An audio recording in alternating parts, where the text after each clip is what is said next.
Jā, tieši tā. 2017. gada Samsung Galaxy A sērijas telefonu. A3 un A5. Viens par otru labāks. Un abiem arī ir ūdens un putekļu izturība. Vizuāla forma ziņā Samsung kā Samsung, korekti telefoni, salīdzinot ar iepriekšējo gadu, ne ar ko īpaši neatšķiras.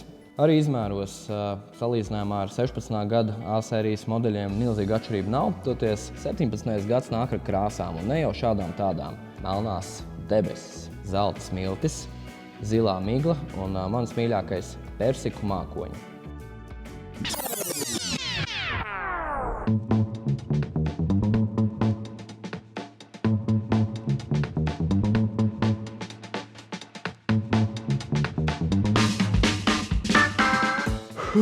Principā jauda pietiek kā kārtīgam sportam. Abiem ir 8 kodola procesori, lielākajam A5 brālim tas ir drusciņ ātrāks. Arī operatīvā atmiņa A5 ir šķipsiņa lielāka, taču galā A5 ir jāspēj tikt galā ar kvalitatīvu saturu un atrādīt to uz viņa lieliskā 5,2 colu Full HD ekrāna, kamēr A3 savus darba augļus atrādīs uz kompaktā 4,7 colu HD izšķirtspējas ekrāna. Vēl kārtīgi uzrāvienu abiem modeļiem, protams, nodrošina arī ātrā 4G+ interneta atbalsts.